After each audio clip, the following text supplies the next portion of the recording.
The Kissing Hand by Audrey Penn.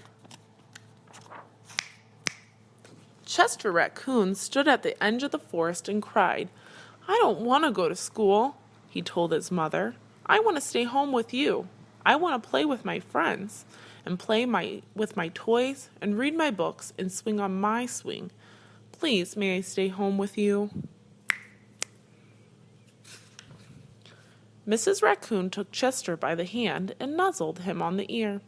"Sometimes we all have to do things we don't want to do," she told him gently, "even if they seem strange and scary at first. But you will love school once you start. You'll make new friends and play with new toys, read new books, and swing on new swings. Besides," she added, "I know a wonderful secret that will make your nights at school seem as warm and cozy as your days at home." Chester wiped away his tears and looked interested. "A secret? What kind of secret?"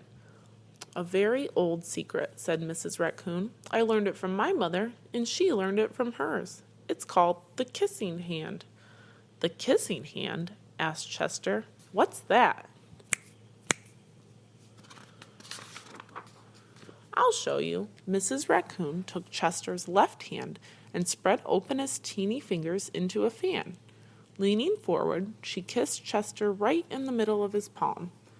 Chester felt his mother's kiss rush from his hand, up his arm, and into his heart.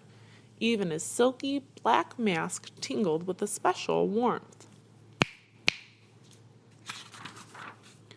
Mrs. Raccoon smiled.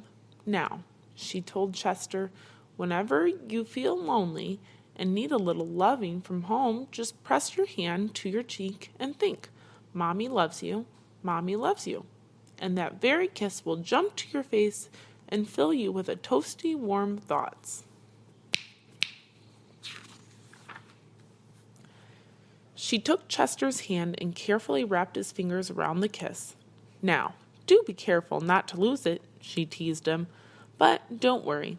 When you open your hand and wash your food, I promise the kiss will stick." Chester loved his kissing hand. Now he knew his mother's love would go with him wherever he went, even to school. That night, Chester stood in front of his school and looked thoughtful. Suddenly, he turned to his mother and grinned. "Give me your hand," he told her. Chester took his mother's hand in his own and unfolded her large, familiar fingers into a fan. Next, he leaned forward and kissed the center of her hand. "Now you have a kissing hand too," he told her, and with a gentle goodbye and "I love you," Chester turned and danced away. Mrs. Raccoon watched Chester scamper across the tree limb and enter school, and as the hoot owl rang in the new school year, she pressed her left hand to her cheek and smiled. The warmth of Chester's kiss filled her heart with special words. "Chester loves you," it sang. "Chester loves you." The end.